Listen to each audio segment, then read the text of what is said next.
Salut tout le monde. Aujourd'hui, on va voir la différence entre se sacrifier et considérer l'autre. Se sacrifier, ça va être la posture qui est très généralisée dans la société, de faire quelque chose pour l'autre en attente de quelque chose en retour. Ça peut être en attente de quelque chose de précis ou en attente de se sentir aimé. On va faire quelque chose à partir d'une blessure, en fait, à partir d'un manque. Quand on se sacrifie, on va forcément créer des frustrations. Et plus on va sacrifier, plus les attentes qu'on va avoir vont augmenter. Et puis la frustration ou la déception ou la colère de ce sacrifice qu'on fait nous-mêmes va faire augmenter nos attentes jusqu'à ce qu'elles deviennent inatteignables pour l'autre. C'est un peu comme si on était dans une posture d'enfant. On se sacrifie, mais on est victime de la situation. Considérer l'autre, ça va être choisir consciemment de faire une action pour l'autre, mais qui va être pour soi en premier. C'est-à-dire que dans une situation donnée, on va choisir un choix conscient pour être intègre avec soi et intègre avec ses engagements. Et ça peut être par exemple l'engagement de soutenir l'autre à vivre ce qu'il a envie de vivre à ce moment-là. Et donc, en prenant cet engagement, en justement respectant cet engagement, ça va permettre de nous sentir intègres. Et cette intégrité va être plus grande que le dépassement des peurs. Donc, dans une situation, ça veut dire qu'on va pouvoir vivre une certaine douleur, parce qu'on va peut-être dépasser des peurs, dépasser des frustrations, mais c'est choisi et on va rester un adulte dans cette situation. On va rester conscient et on va pouvoir choisir et évoluer dans cette situation. Pour un exemple concret, disons qu'il y a une personne qui va dans sa famille, qui adore sa famille, mais pour son partenaire, c'est compliqué d'aller dans la famille.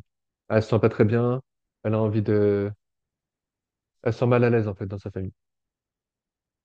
Et là, donc son partenaire, c'est vraiment important pour lui qu'elle vienne dans sa famille, et donc il lui fait une demande. Et là, elle va choisir de venir. Si elle choisit de venir avec un, bah, je suis en couple, donc il faut que je vienne, ou si elle choisit de venir en disant, bon, bah, je me sacrifie, et comme ça, je vais pouvoir répondre et attendre des choses en retour, et peut-être des choses inconscientes, elle va arriver dans la famille avec une posture d'enfant. Elle va être victime de la situation, elle est peut-être un peu gronch- grognon, et elle va pas profiter de la soirée, et même son partenaire va profiter moins parce qu'il va voir que, sa partenaire va pas être vraiment présente, en fait, va subir la soirée. Ça va être un enfant qui est obligé d'être là. Elle se sent victime de cette situation. Mais si la personne se dit, OK, là, je vais venir avec toi parce que je te considère et donc j'ai envie de me sentir intègre avec mes engagements et j'ai envie de me dépasser pour moi et pour la relation. Finalement, cet acte devient un acte d'amour pour soi. Je vais avec toi parce que je m'aime et parce que c'est important pour moi, nos engagements qu'on a pris. Et ces engagements qu'on a pris ensemble, c'est aussi des engagements qu'on prend avec soi. Quand je dis, je te soutiens à vivre ce que tu as envie de vivre, c'est un miroir de je me soutiens à vivre ce que j'ai envie de vivre. Et donc, dans cette situation, la personne va choisir consciemment d'y aller en sachant qu'elle va traverser des peurs, qu'elle va traverser de l'inconfort, mais elle va avoir choisi consciemment et donc elle va être un adulte dans cette situation. Donc, elle va être dans la famille en tant qu'adulte et qui a envie d'être présente, d'être ici, dans cette situation. Et du coup, elle va pouvoir créer des contextes, elle va avoir une posture où elle va pouvoir changer ce qu'elle vit. Elle va avoir plus de joie. Elle va peut-être pouvoir créer des contextes qui lui conviennent dans la famille, créer des jeux qu'elle a envie de jouer. Peut-être qu'elle va prendre des espaces pour prendre soin d'elle pendant ce temps-là. Elle va oser être elle-même. Elle va oser se dépasser pour être un adulte. Finalement, être un adulte, c'est, dans cette situation, c'est se dépasser en ayant conscience de ses limites et en écoutant ses limites. Et en se disant, OK, là, il y a l'équilibre, je sens que je peux me dépasser et que ça va pas être trop pour moi, et donc j'y vais. Et la relation devient un espace d'élévation de la conscience qui sert à la relation, mais surtout à soi. Parce que cette situation va devenir de moins en moins inconfortable et ça va permettre de vivre beaucoup de situations similaires où avant c'était inconfortable, beaucoup plus confortablement. C'est une ouverture au monde, c'est une ouverture aux possibilités. Hmm.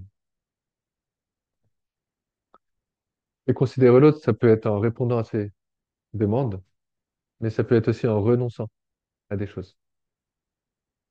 Et donc là, ça va plus faire appel à la part enfant qui veut être totalement libre et qui a envie de faire tout ce qu'elle veut, et où elle a besoin là de renoncer pour considérer l'autre parce que l'autre est trop blessé, par exemple, pour pouvoir accueillir que cet enfant libre a envie de faire. Hmm. Voilà, c'est le principal.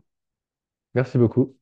Je vous souhaite de capter la subtilité pour considérer l'autre et pour pouvoir justement être dans un état de paix quand vous choisissez quelque chose et quand vous faites quelque chose pour la relation. Et puis, être dans cet état de victime. À très vite.